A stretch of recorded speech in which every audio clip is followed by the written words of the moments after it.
Les voy a hablar de interacciones entre calcio, ácido fítico y fitasas.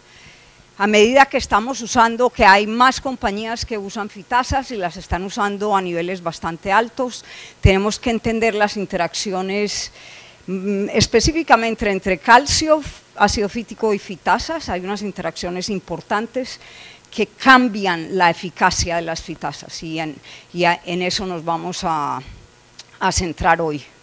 Esto es más o menos lo que vamos a cubrir, no voy a gastar tiempo, pero quiero llegar al calcio en las matrices de fitasas, que es más algo para que ustedes lo piensen que una respuesta que yo tenga.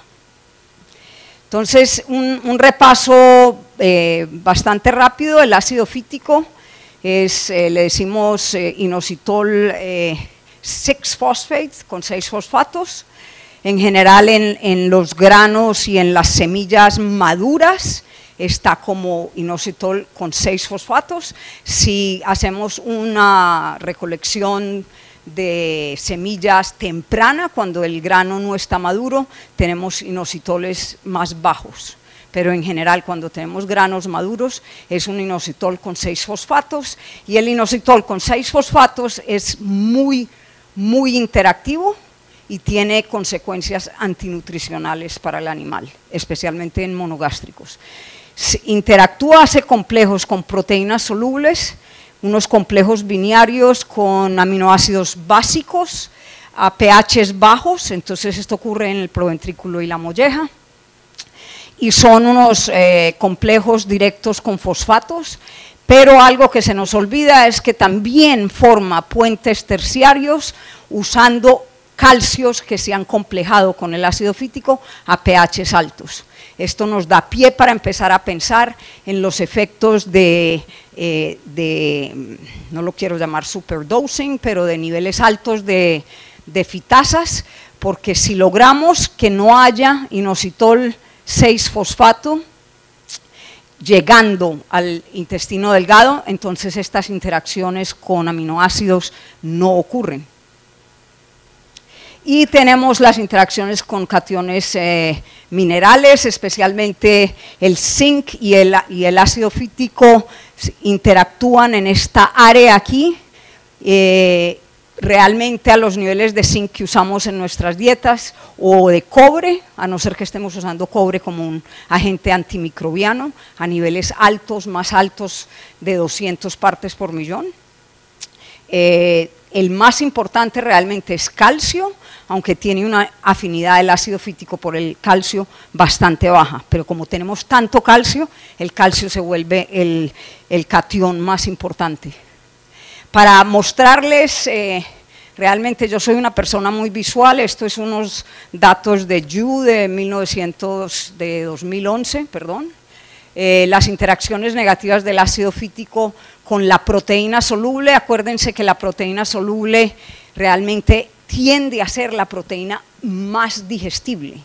Es decir, que si tenemos interacciones a pHs bajos en el proventrículo y la molleja, interacciones entre, en este caso es proteína de soya, aquí está la proteína de soya sin fitato en el primer test tube, y si le añadimos ácido fítico a los niveles normales que tenemos en una dieta maíz-soya, tenemos estas interacciones con el ácido fítico y la proteína soluble, y esa proteína soluble es de baja disponibilidad una vez que se le pega al ácido fítico. Entonces, si lo miramos aquí rápidamente, este es el nivel normal en rojo. Esta línea roja nos muestra más o menos el promedio que tenemos en dietas maíz-soya, así que realmente esta interacción está relacionada con la concentración del ácido fítico en el eje X. Estamos trabajando en general en dietas maíz-soya a estos niveles. Y a medida que haya más interacción, más absorción en este caso, tenemos más problemas de interacciones negativas entre las proteínas solubles y el ácido fítico. Esto es un trabajo publicado en el 2006 por Kiss y colaboradores, pero para mí estas son las cosas que son claramente demostrativas, esto es in vitro, pero aquí tenemos en verde, está la proteína del maíz o de la harina de girasol o de la soja, le dicen ustedes, yo vengo de Colombia y le decimos soya, no sé por qué, pero bueno, me perdonarán. Entre el Spanglish y mi español colombiano, espero que me entiendan. Entonces, en verde están las proteínas solubles en ausencia de ácido fítico, añadimos un ácido fítico normal para ese ingrediente y lo que van a notar es que se baja la solubilidad de la proteína. Al bajar la solubilidad de la proteína, tenemos menos proteína disponible para digestibilidad.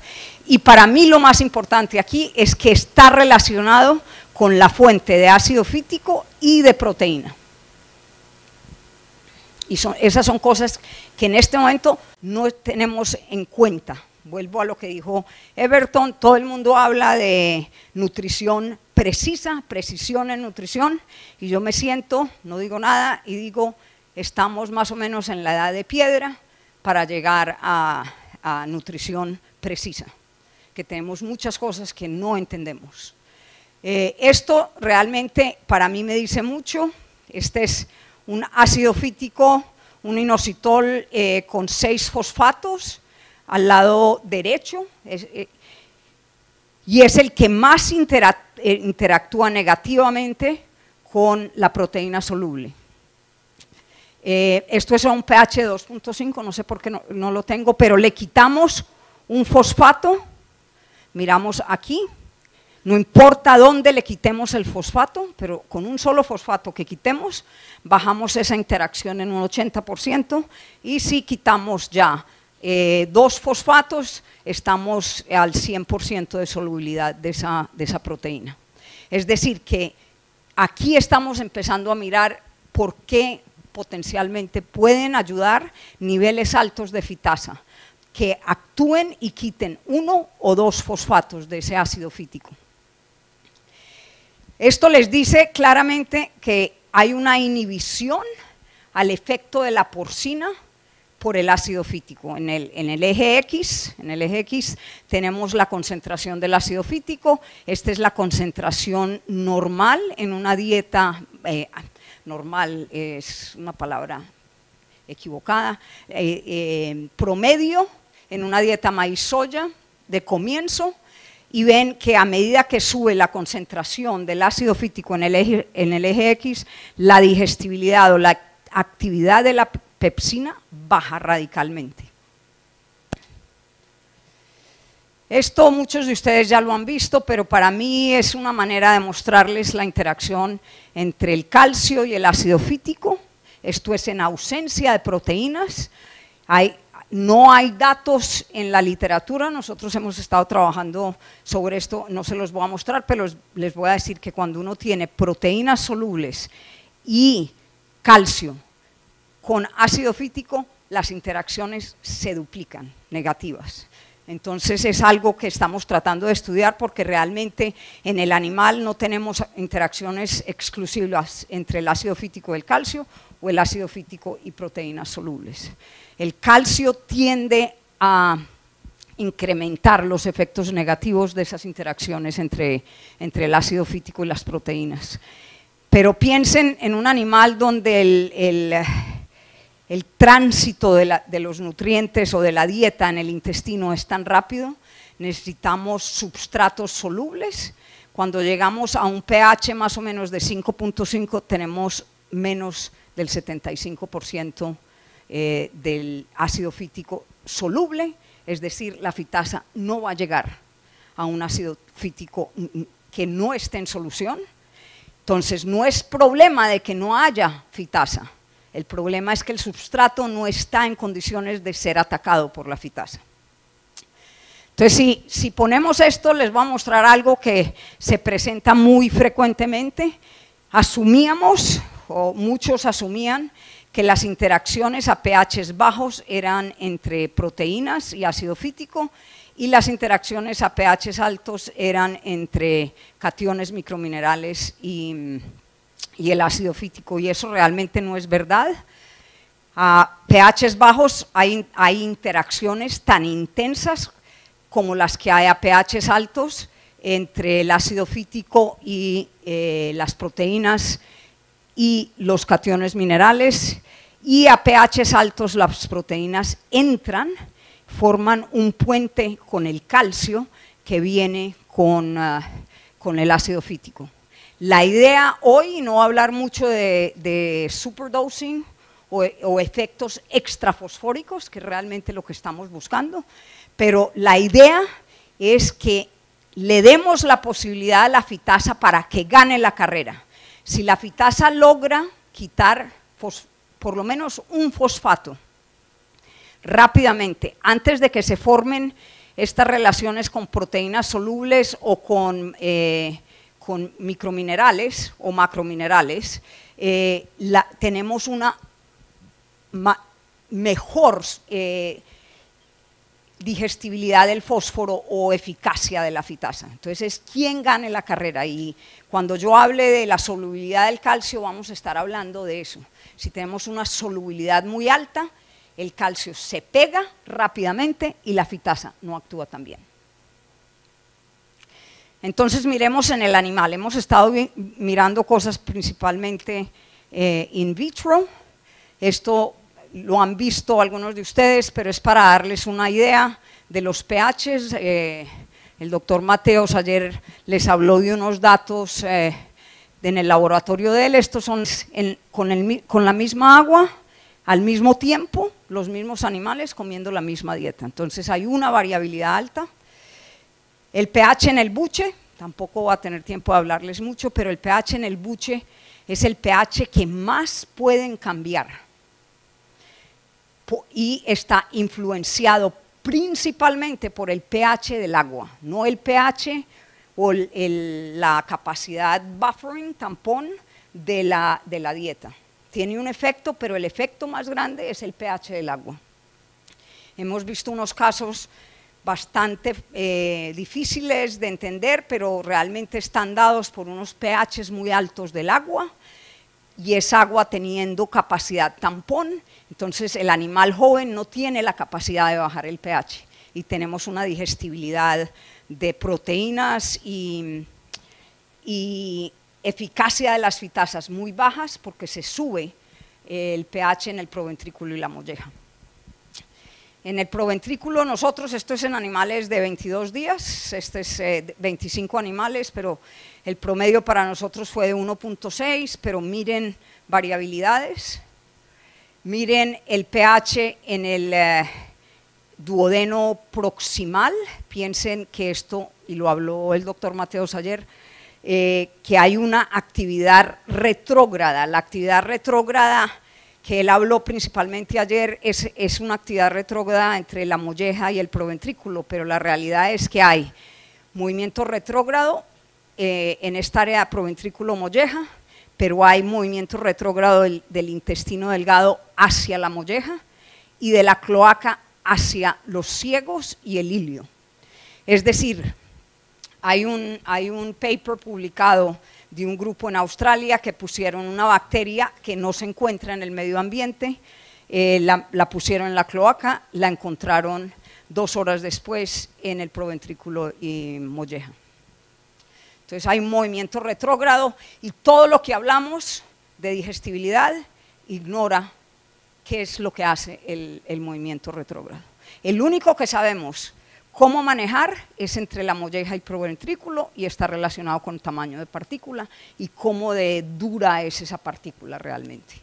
Pero lo único que sabemos hasta este momento es que los movimientos retrógrados del intestino delgado hacia la molleja están relacionados con la cantidad de comida que está entrando, que el animal está consumiendo. Cuando el animal no tiene comida disponible, aumenta el movimiento retrógrado y aumenta la digestibilidad de la poca comida que tiene en el sistema.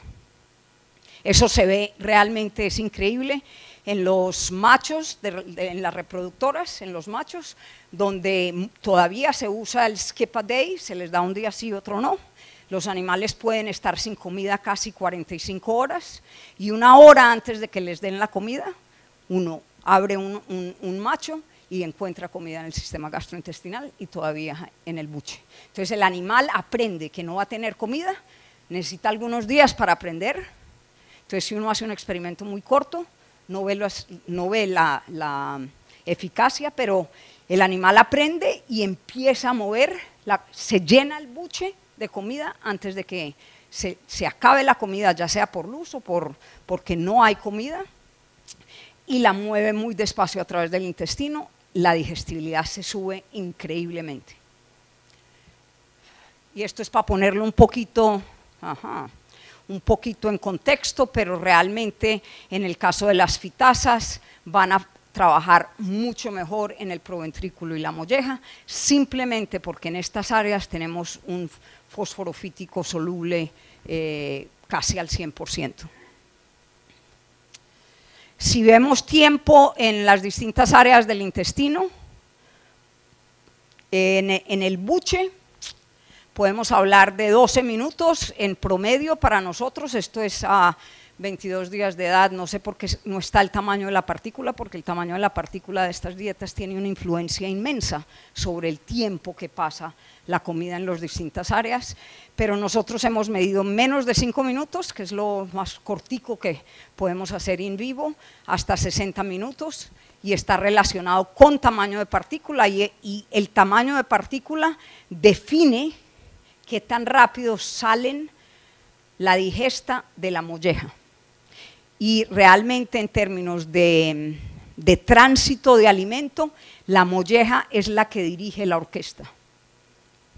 Y ayer habló bastante Gonzalo sobre tamaño de partícula, fibra, él va a hablar hoy de fibra. Hay una interacción grande entre tamaño de partícula y fibra, podemos usar la fibra como una manera de cambiar el tránsito de la comida a través del intestino. Para mí es importante mirar tránsito, porque si yo tengo una enzima, sé más o menos dónde va a trabajar, que son estas líneas verdes, me va a trabajar principalmente en el proventrículo y molleja. Tiempo medio de residencia 37 minutos, pero puede ser de 20 a 72, dependiendo del tamaño de partícula. Esto es en un pollo de 22 días. Podemos tener eficacia de la fitasa en el buche. Si bajamos el pH a unas 5.2 tenemos algo de eficacia, y en el duodeno proximal, donde tenemos un pH más o menos de 5 a 5.5. Esto es para ponérselos en contexto, esto es en el experimento nuestro, pero la solubilidad en el buche a un pH de 5.3 es 35%, tenemos más o menos en promedio 12 minutos. La mayoría del trabajo de las fitasas exógenas ocurrirá en el proventrículo y la molleja, y muy poquito puede ocurrir posterior al proventrículo y la molleja. Entonces metámonos ya a lo que llamaríamos en inglés el meat de esta conferencia, que es las interacciones del calcio con la digestibilidad del fósforo en el animal. Estos son unos datos viejos, pero súper buenos, ilustran algo muy importante con lo que los quiero dejar. Esto es de Van der Klis, de su tesis de doctorado, pero lo que ellos hicieron es que dieron maíz en verde y soja en anaranjado a un nivel de 0.5 calcio total en una dieta, o a un nivel de 0.66 calcio total. Y lo que ven es que cuando aumentamos el nivel de calcio en la dieta, baja la digestibilidad del fósforo fítico, tanto en maíz como en soja, pero lo que yo quiero que miren y que entiendan, no porque yo les puedo dar datos exactos, pero para que entiendan las matrices que tienen de fitasas, es que el efecto del calcio sobre el ácido fítico en el maíz es mucho más negativo de lo que es en la soja, y lo ven por un cambio de más o menos 40% en la soja a un cambio más o menos del 65% negativo con el mismo nivel de calcio. Y es por la estructura del ácido fítico. El ácido fítico en sí es lo mismo, pero el fitato en la soya el fitato está correlacionado con proteínas, tiende a ser más soluble, en cambio en el maíz el fitato está solamente con cationes microminerales y no con proteínas. Y eso cambia la habilidad de interactuar adentro del intestino.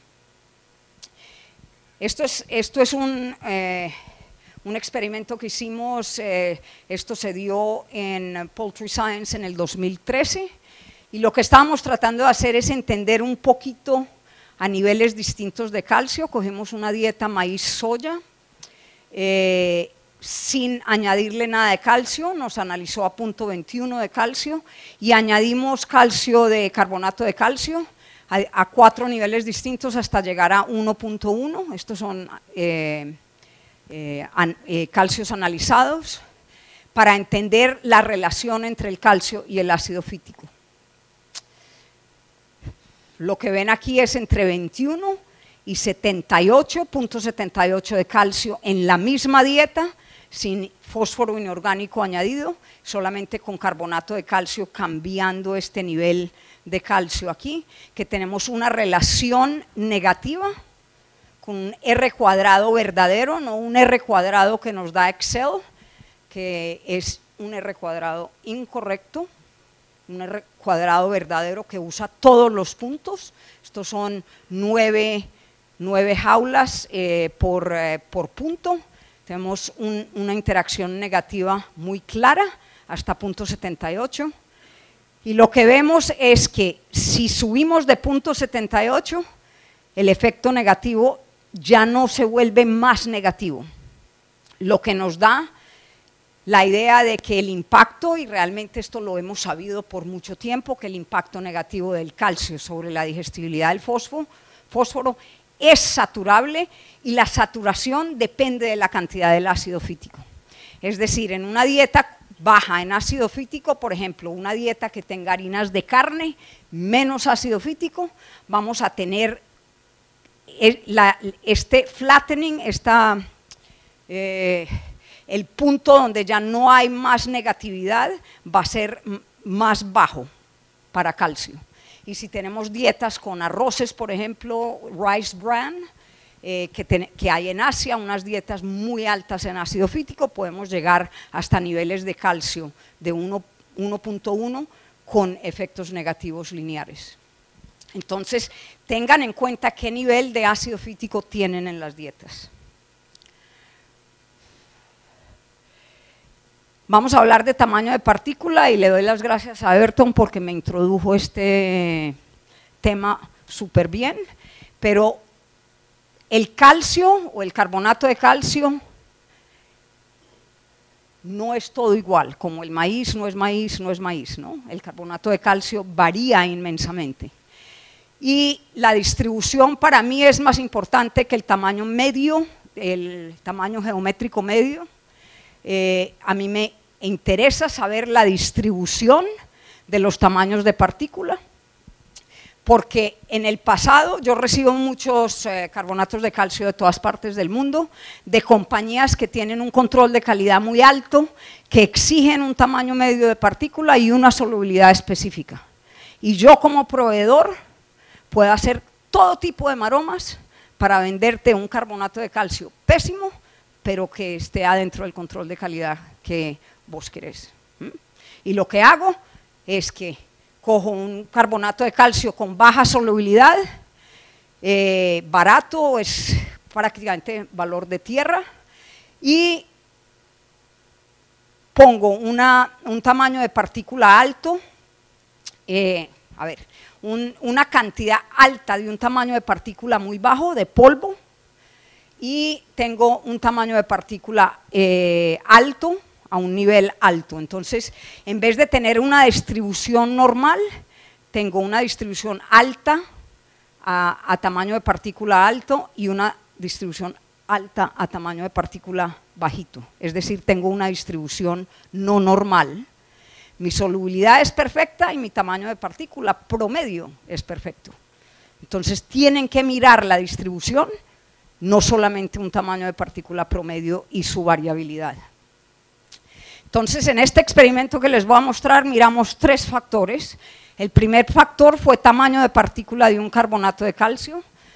Les voy a decir que esto se ha hecho, hay literatura publicada, pero lo que hace la gente en general es que coge un carbonato de calcio procedente de un lugar con un tamaño de partícula alto, un mean geometric particle size alto, y compran otro de tamaño de partícula bajo.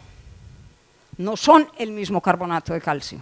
Lo otro que hace la gente es que coge un carbonato de calcio, lo pasa por distintos tamices, utiliza lo que pasa por los tamices más bajos y utiliza otro que no pasa por el tamiz de tamaño de partícula más alto, y lo que hay de carbonato de calcio en los distintos tamices, si lo analizas, tiene análisis y características distintas. Entonces, en este trabajo lo que hicimos es que compramos carbonato de calcio usado bastante en Estados Unidos por broilers, compañías que producen broilers, que en este caso tenía un tamaño de partícula de 484, y aquí ven la distribución. Y lo partimos, cogimos 1 kilo, lo mezclamos bien, lo partimos en la mitad, nos demoramos 2 días para que nos pasara por un tamiz de 52 micrometers, no es fácil, pero lo que yo no quería era simplemente que le bajáramos el tamaño de partícula y por pereza tiráramos las partículas grandes que no se quieren quebrar. Y logramos un tamaño de partícula que cuando hacemos el cálculo de diámetro geométrico era de 112 micrometers o 0.112 milímetros. Les diré un poco, y esto lo voy a entrar aquí, es que la metodología para la solubilidad de carbonatos de calcio es variable. Entiendan cuál están usando y a cuántos minutos. Entonces, en mi estimación, puedo estar equivocada, pero en los países y con las compañías que yo trabajo, la metodología que más he encontrado usada es una que se publicó en el 1997 del laboratorio de Craig Kuhn, que simplemente usa un 0.2 normal HCl, no lo calienta y hace una solubilidad a 10 minutos. No mide tamaño de partícula. Entonces, en estos dos pueden ver el efecto del tamaño de partícula. En azul tiene el tamaño de partícula pulverizado, en verde está el particulado, y ven un efecto específico del tamaño de partícula sobre la solubilidad. Lo que a mí me gustaría que entendieran es que al tiempo 3, esto es a 3 minutos, yo empiezo con un pH de la solución de HCl de menos de 1, cuando se la pongo y la empiezo a mezclar con el carbonato de calcio. A los 3 minutos ya tengo un pH de 6.1 porque no la tengo buffered, no la tengo tamponada, esa solución. Entonces el carbonato de calcio entra en solución rápidamente y ya este efecto es bastante plano. Lo que nosotros estamos haciendo en un proyecto muy grande de digestibilidades de calcio, en carbonatos de calcio, es tratar de correlacionarlo con distintas maneras de hacer solubilidad. Una de ellas, por ejemplo, aquí se las muestro, en esta línea verde continua, es en 0.2 HCl, que es la metodología de Craig Kuhn. Una metodología que estamos ensayando es a un pH de 2, que es más fisiológico, y lo tamponamos con glicina, o a un pH de 3 y lo tamponamos con glicina. El pH de 3 para mí es el más fisiológico, es un poquito más difícil de hacer. Pero estamos haciendo correlaciones entre digestibilidad en vivo y estas 3 maneras de hacer solubilidad. Y aquí, para que entiendan realmente lo que pasa con el pH, en esta línea sólida, que es el pH, el 0.2 de HCl, para el minuto 3 ya tenemos un pH bastante alto.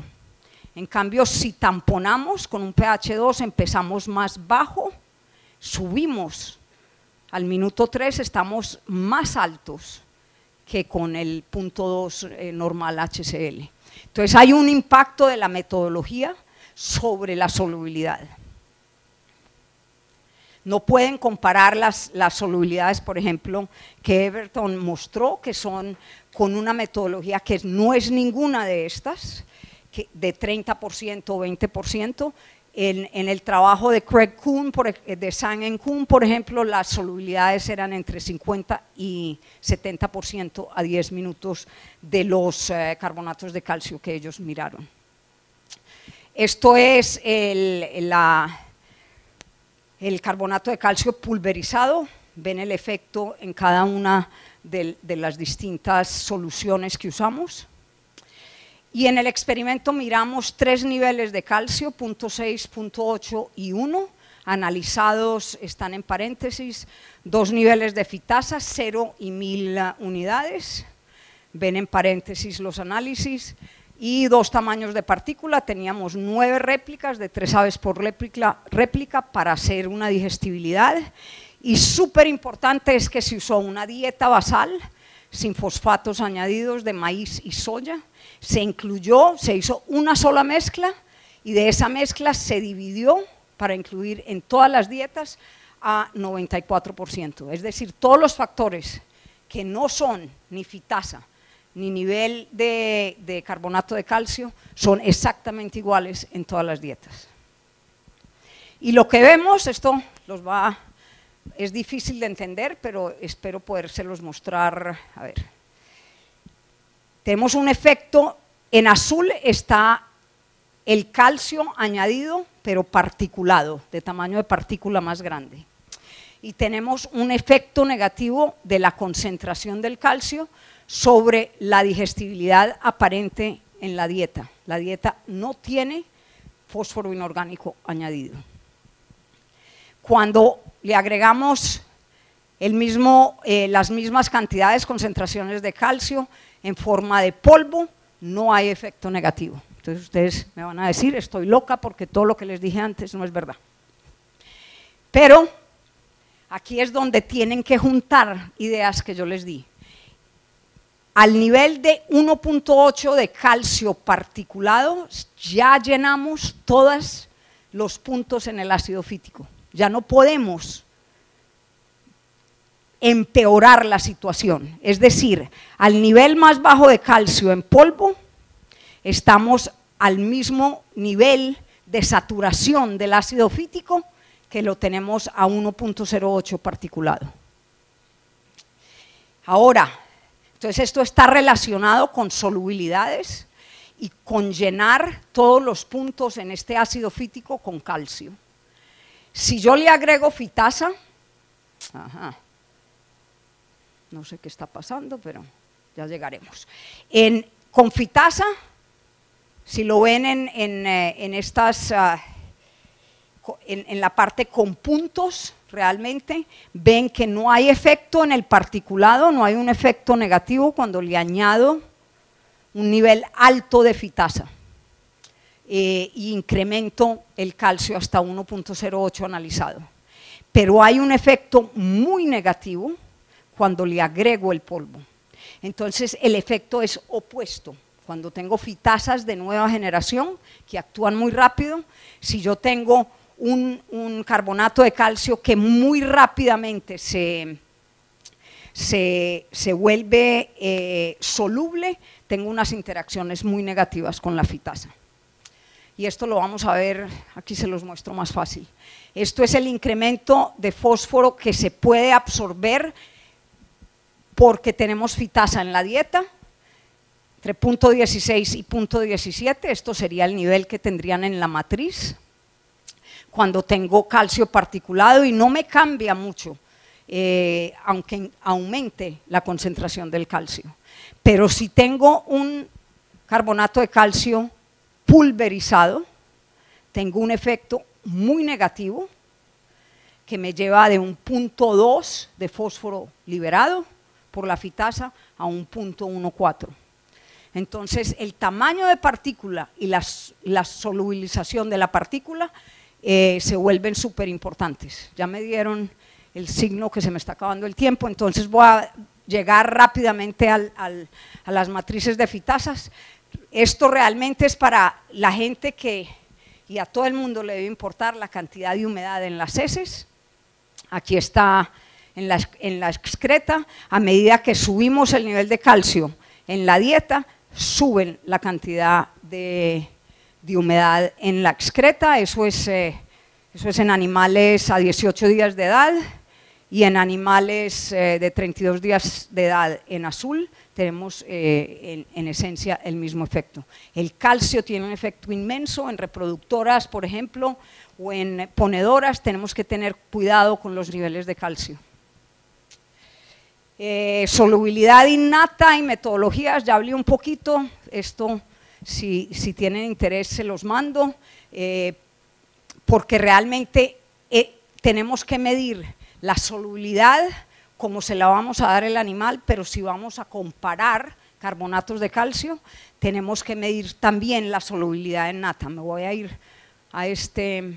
Esto es comparando solubilidades innatas, que es hechas al mismo tamaño de partícula. Entonces llevamos todos los carbonatos de calcio al mismo tamaño de partícula para poder comparar la solubilidad innata de los carbonatos de calcio. Y para reiterar lo que dijo Everton, hay una correlación entre tamaño de partícula y solubilidad, pero no es muy buena, porque tenemos unos carbonatos de calcio muy pequeños con una solubilidad muy mala.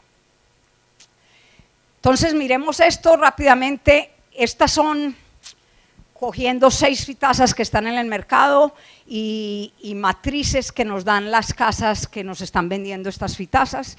Yo decidí escoger la más agresiva, que es usando una matriz de 0.23 de calcio y 0.18 de fósforo disponible.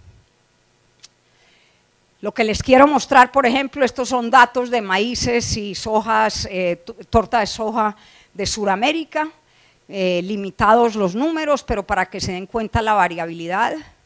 Tenemos una dieta promedia de maíz soya de fuentes suramericanas, puede ser de 0.24, pero puede ser de 0.18 o 0.30. Y si se devuelven acá, esta fitasa nos está diciendo que nos da 0.18 de fósforo, y yo creo que nunca vamos a tener una liberación del 100%. Entonces, entiendan bien qué nivel de fitato tienen en las dietas.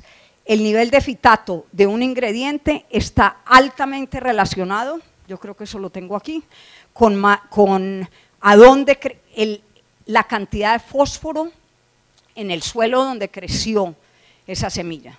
En Estados Unidos, por ejemplo, les voy a decir que donde yo vivo tenemos unos suelos altísimos en fósforo y encontramos maíces más o menos del 0.3 a 0.37 de ácido fítico. En el Midwest, en Estados Unidos, tenemos unos extremadamente bajos porque tienen bajo fósforo. Entonces miremos esto. Esto es una dieta determinado sin fitasa a mano izquierda, si la ven todos. Los distintos colores, por ejemplo, este es el calcio en gris, que viene del carbonato de calcio, en azul, que viene del fosfato monocálcico, maíz y torta de soja. Si yo añado la fitasa que les hablé a 1X, que le estoy dando 0.178 de calcio por la matriz que me están dando, acabo con una dieta de donde mis calcios totales de la dieta vienen de estos ingredientes distintos.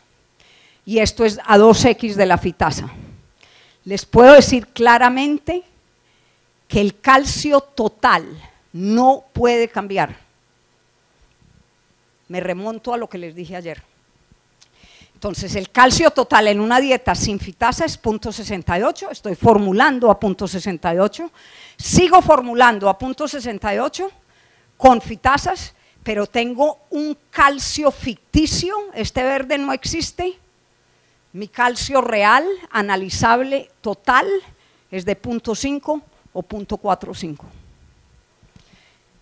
Yo sé por qué lo estamos haciendo, la fitasa nos libera calcio, pero no nos crea calcio total. Y porque ustedes están formulando en términos de calcio total, tienen que tener mucho cuidado. Para darles una idea, y voy a andar rápido aquí, estas son digestibilidades ciliares verdaderas determinadas en mi laboratorio, con maíz en presencia de carbonato de calcio, torta de soya, fosfato monocálcico y carbonato de calcio, en este caso un carbonato de calcio de 40% de digestibilidad de calcio.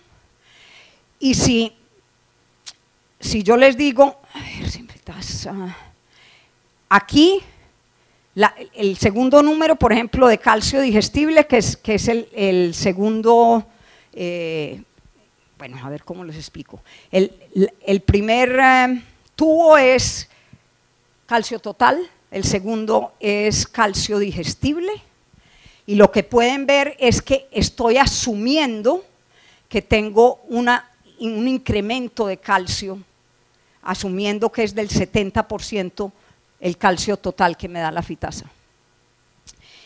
Tengo la dicha de que hicimos esto in vivo, usamos estos mismos ingredientes en una dieta completa con esta fitasa. Dieta sin fitasa, 48.1 de digestibilidad verdadera de calcio, con 1X de fitasa 55.6, esto es un typo, 2X de fitasa 57.2. Se aplana el efecto sobre la digestibilidad del calcio a medida que subimos la fitasa. Entonces, si esto es lo que yo calculé basado en las digestibilidades, estoy prácticamente exacta porque son los mismos ingredientes. Cuando mezclo la dieta con esos ingredientes, me sale una digestibilidad en rojo muy parecida a la que estimé, basada en los ingredientes. Pero cuando le meto la fitasa, tengo menos digestibilidad de la que me propone la matriz de la fitasa.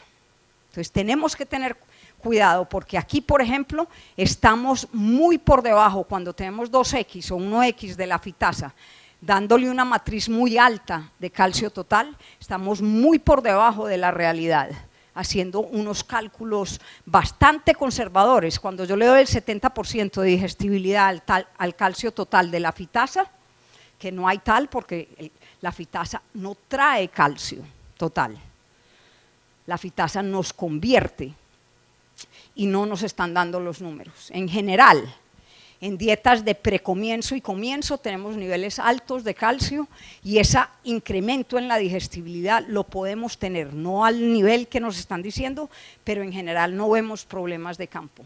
Es en las dietas al final, de finalizado, donde los niveles de calcio pueden ser muy bajos, y le damos mucho valor de calcio total a la matriz de fitasa, nos fregamos y hemos visto unos problemas de campo muy grandes. Bueno, yo creo, esto es simplemente para que ustedes se den cuenta, estos son en 300 muestras en una sola fábrica de piensos de comienzo. Lo que pueden ver es que se formuló a 1% de calcio, a la fitasa en la matriz de formulación se le dio 0.07, entiéndame, este analizable, para mí es esencial que ustedes tengan hoy un valor en formulación que diga calcio analizable. Esto es el analizado, entonces está muy por encima del formulado, pero el analizado debe estar relacionado con el analizable, que es de 0.93, y el analizado es 1.16. En mi experiencia, el 70% de las compañías tienen calcios analizables que analizan mucho más altos, 20, 30, 40% más altos que formulados. Entonces tienen que tener cuidado y tienen que identificar dónde están los problemas que les están llevando a tener calcio que el animal ve, que es mucho más alto que el que ustedes formularon. Bueno, gracias. La última parte me interesó mucho sobre la diferencia que hay entre los analizados y los totales de calcio. En estos casos, ¿está identificado el hecho de que el muestreo fue hecho bien y la alícuota que se toma no permite la selección de partículas de calcio que podrían estar modificando eso, ¿verdad? Descarto que eso se hace.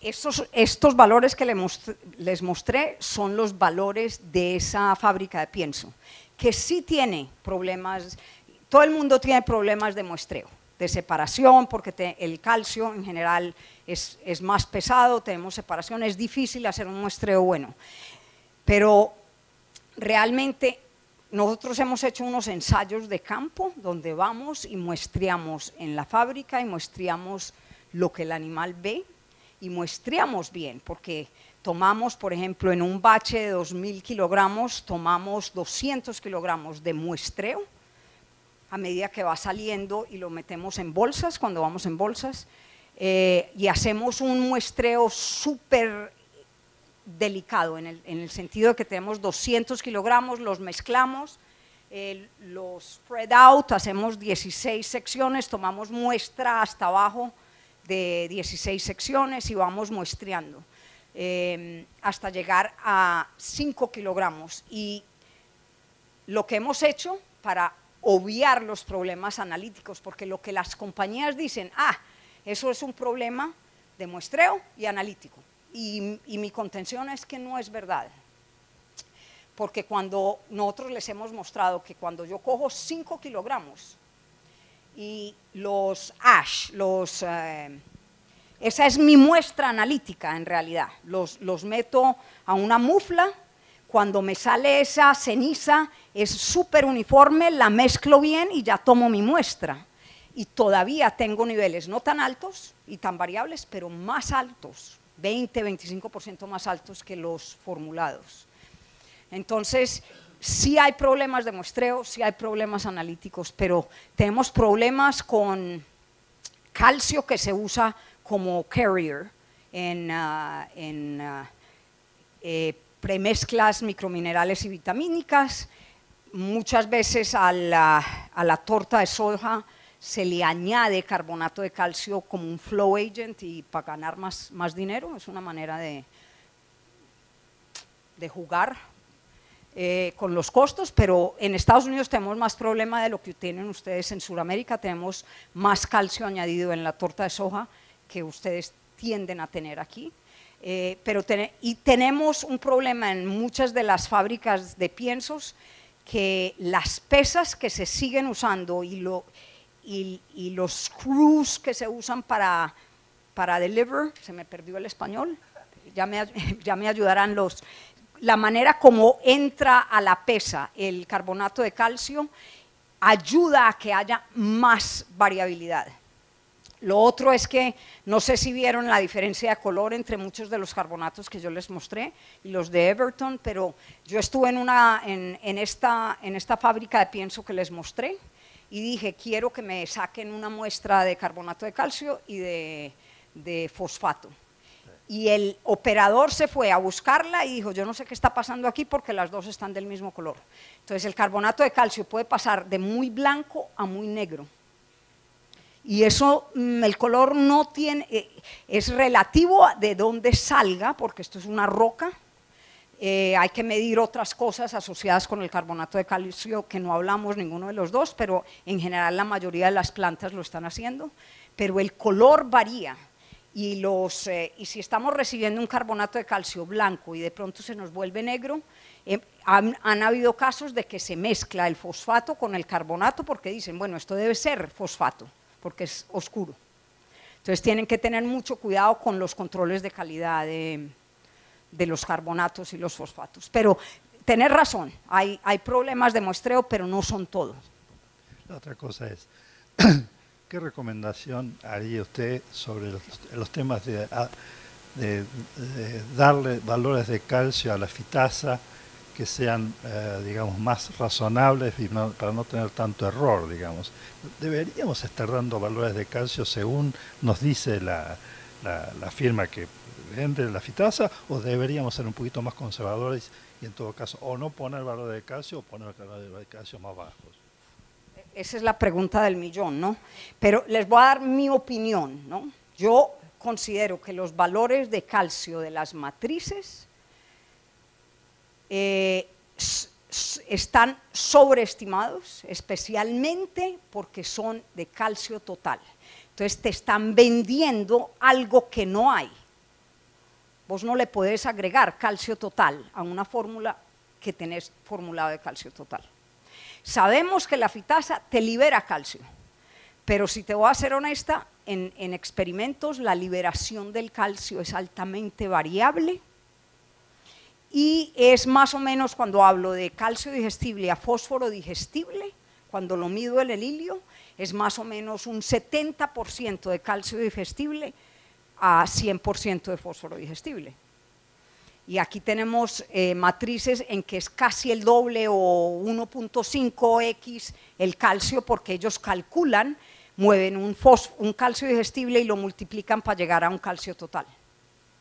Entonces, mi recomendación es, en dietas de finalizador, mantengan un nivel de 0.6 calcio analizable. Y mantengan ese calcio analizable por ahora, hasta que podamos formular en las dietas con calcios digestibles. Ahí va a tener más sentido. Pero les voy a decir una cosa, no saben cuántas veces llego yo a una fórmula donde el aminoácido digestible es más alto que el aminoácido analizable. Y es la misma historia. Todos estos aditivos nos dan unos aminoácidos, unos calcios, unos fósforos digestibles, pero los tenemos que poner en el contexto de cómo estamos formulando. Entonces mantengan el ojo en qué es analizable, que ese debe ser el total, y cómo estamos formulando con matrices. Roselina, más que una pregunta es un comentario. Ayer cuando estabas haciendo la presentación, prendí la computadora y me tomé el trabajo de hacer una simulación con dos fitasas comerciales de dos empresas diferentes, y después fui al calcio y me fijaba el aporte de una y otra y rondaba entre el 18,5 y el 22,5. El aporte de calcio. De calcio. Así es. Yo usé la más alta. Hay una de las fitasas comerciales que tienen la matriz el 23, 22 punto algo. La usé simplemente para hacer un punto, pero si se fijan un poco en las fitasas, desgraciadamente yo tengo una opinión que es una opinión habiendo trabajado con todas las fitasas. Si ven las matrices, hay liberaciones de fósforo diferentes. Y la liberación de calcio que tiene en la matriz. Pero que hay fitasas diferentes en su modo de acción al nivel de rapidez también. Sí. Estas que tenemos aquí, 4 de ellas considero yo que son de nueva generación, que son rápidas. Y aún entre ellas hay diferencias. El problema que yo tengo es que uno debe ser consistente en su mensaje. Y muchas veces lo que yo veo es que me están diciendo, bueno, tengo una liberación de fósforo distinta. Si yo tengo una liberación de fósforo distinta, tengo que entender por qué tengo una liberación la misma de calcio o diferente. La realidad es que si yo quito un fosfato, que no es una relación directa, es una relación entre la actividad o la reactividad del ácido fítico, con 6, con 5, con 4 fosfatos. ¿Eso se daría mejor con un overdose? Sí, yo les voy a decir, para mí los efectos extrafosfóricos están basados en relación de masas. Mientras más fitasa tengo yo, más ácidos fíticos van a ser atacados más rápido. Le estás dando el chance a la fitasa para ganar la carrera.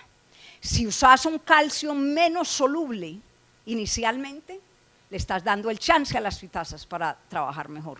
Entonces, el trabajo de nosotros como nutricionistas es entender nuestros ingredientes un poco y darle el chance a nuestros aditivos para funcionar al máximo. Y ese es realmente el mensaje de esta presentación. Gracias. Roselina, una pregunta. Si en lo que es dobles dosis o superdosis, si mezclas, digamos, dos tipos de enzimas comerciales, ¿esperarías mejores resultados o efectos potenciados porque cada, digamos, enzima trabaja en un rango aparentemente diferencial? ¿O le darías más chance de tener mayor liberación? Me voy a remontar un poquito en la historia. Cuando teníamos una fitasa 3 que funcionaba por el fosfato 3 y una fitasa 6, realmente yo cuando empecé a trabajar con fitasas hace 15, 16 años, pensé, si yo ataco por un lado y ataco por dos lados distintos, voy a tener un efecto mucho más rápido. Y realmente no fui yo la única que lo hice y no funcionó. Hoy, cuando juntamos fitasas, no vemos un efecto, hay un efecto aditivo, pero no mejoras más allá de simplemente tener unidades, ¿no? Y es difícil comercialmente tomar decisiones sobre fitasas porque tenemos un juego comercial para mí un poquito difícil, que es unidades distintas y analíticas distintas. Realmente para mí, díganme cuánto fosfato añadiendo X cantidad de su fitasa voy a tener y yo tomo mi decisión por fosfatos. Eso es fácil cuando solamente estoy trabajando con dosis normales. Cuando llego a las dosis altas es mucho más difícil, pero hay que mirar qué te está recomendando cada compañía en términos de lo que ellos dicen es una dosis alta, porque varía por compañía. Entonces yo tomo mi nivel normal, miro cuánto fósforo, el nivel normal que ellos me dicen es el nivel normal que ellos recomiendan y cuánto fósforo me da, y ya cuántas X tengo que aumentar para una dosis altas, y varía por compañía. Hacemos la última pregunta. Sí, ¿qué tal? Yo trabajo con Jorge Venturino en un proyecto de investigación en la UNER en Paraná. Bueno, allá los aportes de calcio del suelo son importantes debido a los procesos de formación que tiene. Quería consultarle sobre eso, ¿qué importancia se le da al suelo, al calcio aportado por el agua?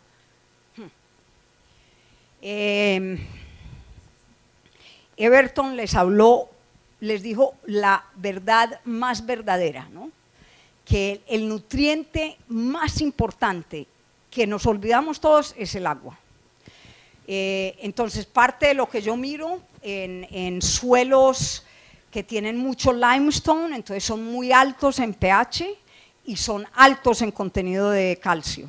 Hay que considerar el calcio que está entrando con el agua. Y ese calcio que entra con el agua hay que ponerlo en el contexto de calcio reactivo o no reactivo. Entonces lo tenés que considerar. Para mí el problema más grande con el calcio en el agua es el pH y la capacidad tamponante que pueda tener.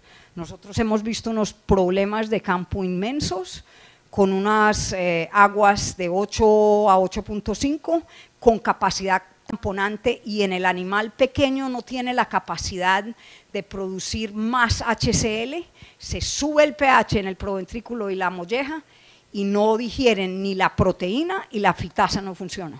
Entonces el animal tiene diarrea, no crece, son unos problemas grandes. Entonces no es solo el pH del agua, sino la capacidad tamponante de esa agua. Bueno, Roselina, fue un placer muy grande tenerte acá entre nosotros. Te despedimos con un aplauso. Gracias a todos.